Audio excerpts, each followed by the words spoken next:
But the narcissist is grandiose. He cannot say, I don't remember. That means he is not omniscient. The narcissist is all-knowing. He knows everything, like God. So what do you mean, I don't remember? Means I don't know. Narcissists can never say, I don't know. Narcissists know everything. Physics, biology, politics, history. Every narcissist knows everything. Even if he didn't graduate primary school, he is the world's leading expert on everything. So he cannot admit that he doesn't know. So because he cannot admit, he invents stories. Hello everybody, I'm Coach Eleanor. For more information about me, look in the description below. This video is with Prof Sam Vaknin. He teaches at universities all over the world. If you want to have more information about him, look in the description. I put all the information.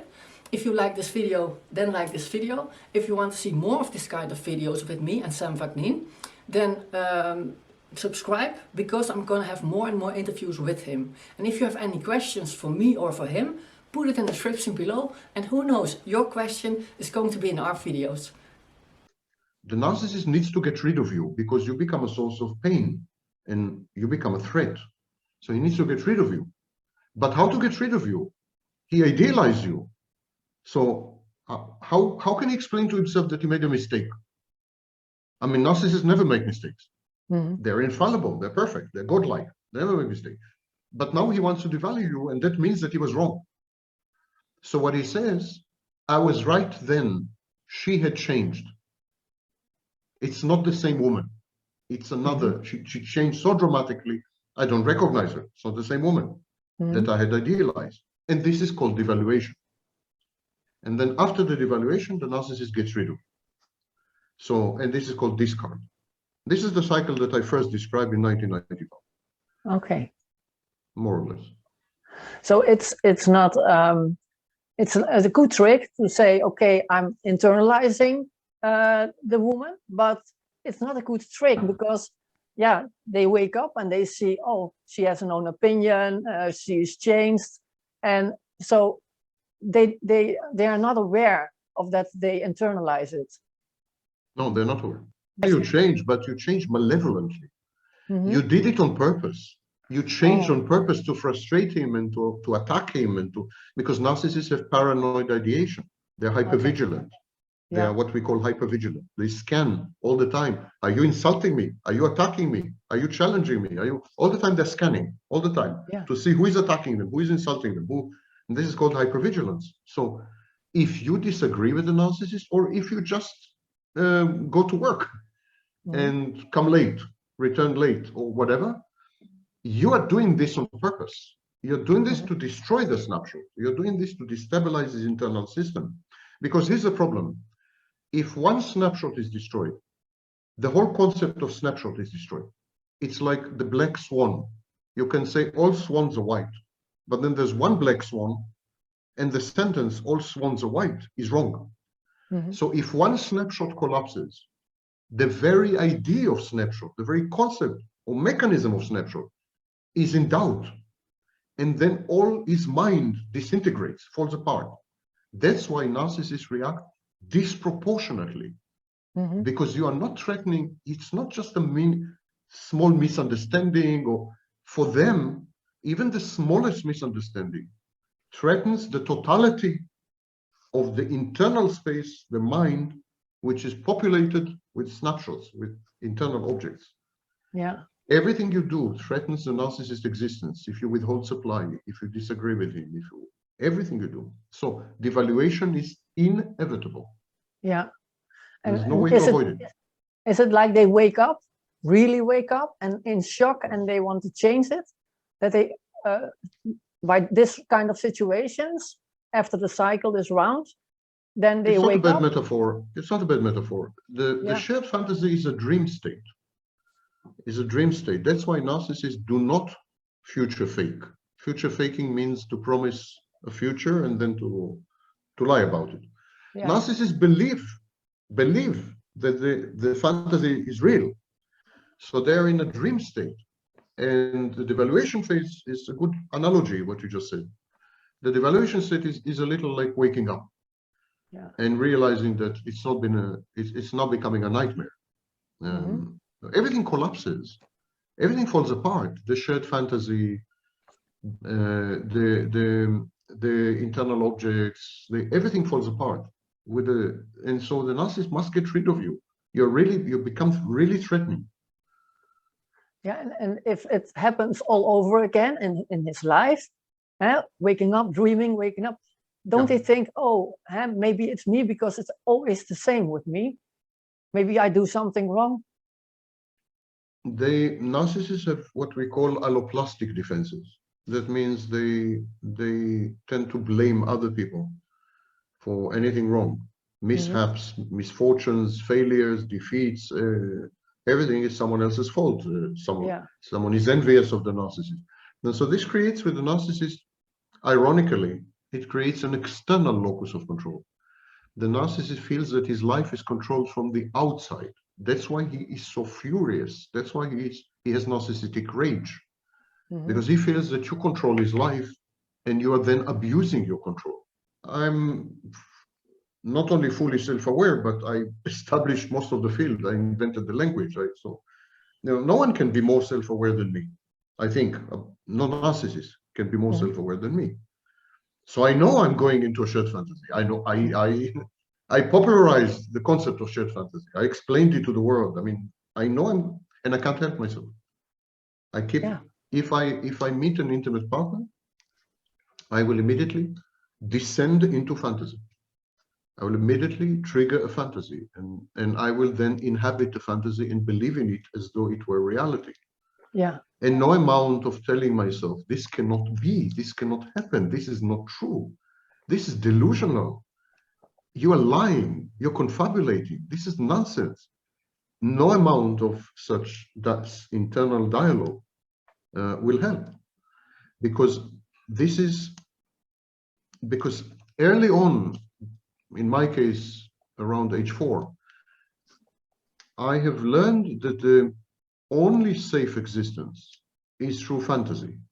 As reality was life-threatening. In my case, it's not just a phrase. In my case, my life was threatened repeatedly as a 4-year-old.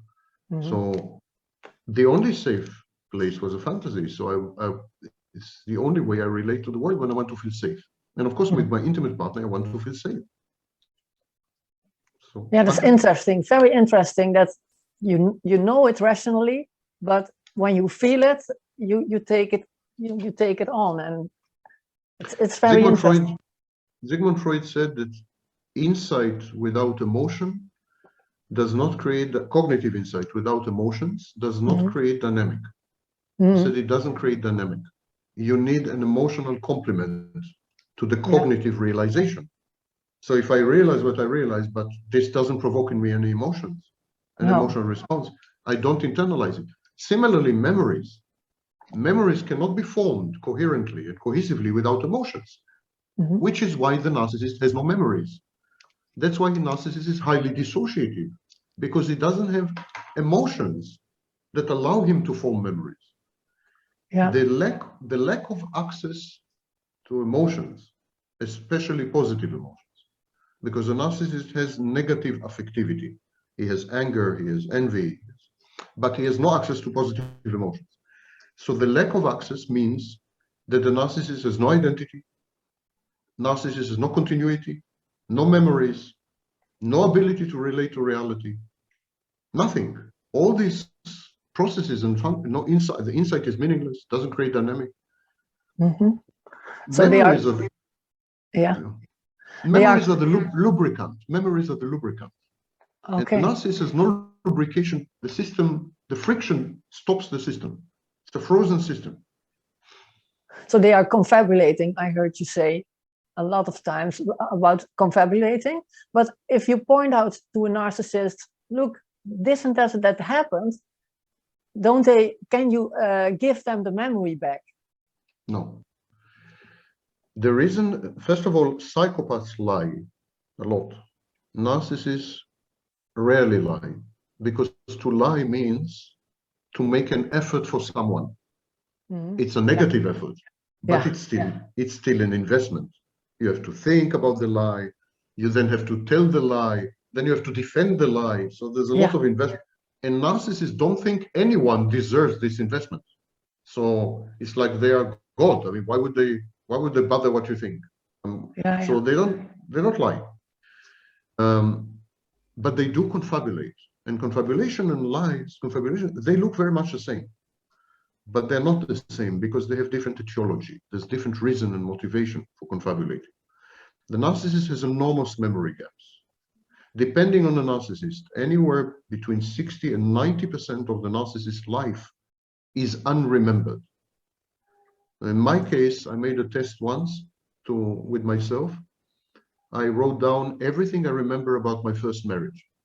My first marriage lasted 8 years. I wrote down everything I remembered from my first marriage, and then to each thing I remembered, I assigned a time. So for example, I remember walking together, so that would be 10 minutes. Okay, so to each item, I assigned the time it takes to fulfill this item. And I remembered about 24 hours. Oh, that's not long. Yeah, that's surprising. Yeah, so narcissists remember between 40 and 10% of their lives. Now, this is very difficult and very problematic because when you talk to other people, when you interact with other people, when we do that, we present, when people, healthy people, normal people, talk to each other, they present a facade of continuity.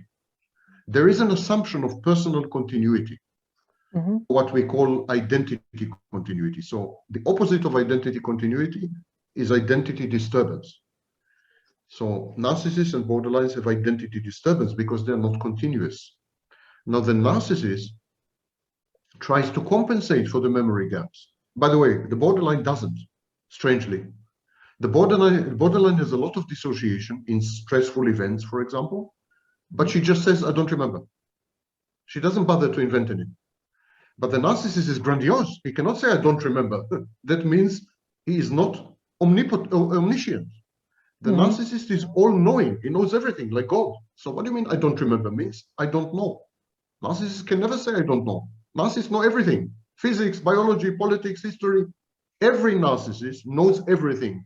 Even if he didn't graduate primary school, he is the world's leading expert on everything. So he cannot admit that he doesn't know. So because he cannot admit, he invents stories to bridge the memory gap. He remembers A and then he remembers C. And he says, what could have happened between A and C? How did I end up in C when I started in A? Most likely it was B.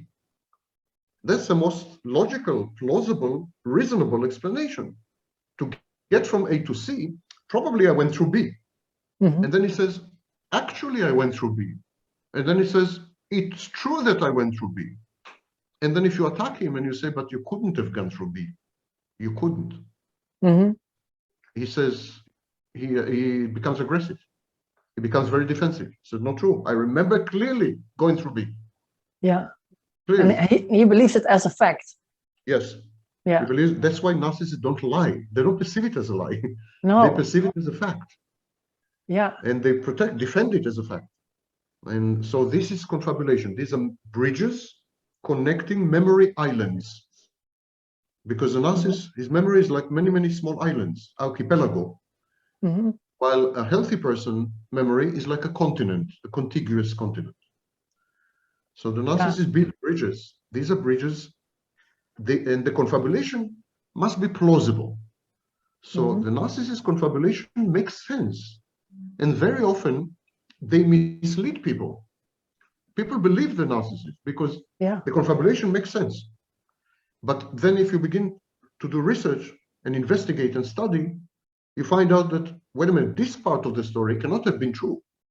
Cannot have been true. But if you tell the narcissist this, he becomes crazy. He goes crazy. And has it also something to do with gaslighting? Because they say something and they think it's true, but and then they gave it back to you as their perception of reality. Precisely. So psychopaths and narcissists gaslight for totally different reasons. The narcissist gaslights defensively. He is defending his personal integrity, continuity, self-image, and so on. He gaslights you because he wants you to tell him, okay, that's not a confabulation, it really happened. You're right. Nothing's wrong with your memory. Everything is okay. You know, what you remember is true. So it's defensive. The psychopath gaslights manipulatively. It's in order to obtain a goal, to take your money, to have sex with you. So he would gaslight for a purpose. We call it goal focused or goal oriented gaslighting. Okay, yeah, that's yeah. And what you said about your memory, is that also a result of how you look back at your childhood? Like you only remember a little bit about your childhood, but also about your marriage. The minute you use some mechanism in childhood, for example, fantasy defense, dissociation, forgetting, the minute you use some mechanism in childhood, it becomes entrenched. It goes well into adulthood. That's the essence of psychology. I mean, that's what we think in psychology. We think the developmental stage is critical. And so attachment style, for example, it's almost impossible to change attachment style. Never mind all the nonsense online. It's almost impossible. Because attachment style is created very early on with what is called the internal working model. It is created very early on. Same with dissociation as a defense. Dissociation is simply, some things are so intolerable, so horrible, so frightening, that it's better to not remember them. So this become automatic. It's become a habit. It's habit forming, habituation. And you continue to dissociate all your life. Same with fantasy. Fantasy feels good, feels safe. So you continue to fantasize. How to get rid of these things? How to get rid of these things without providing an alternative? And what is the alternative? Because if I take away the confabulation, you're left with the dissociation.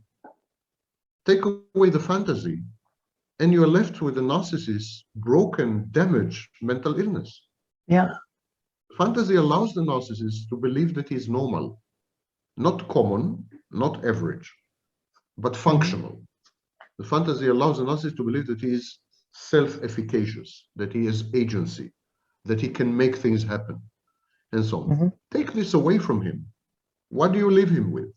The realization that he is utterly broken, damaged, and deficient and defective, and hopeless.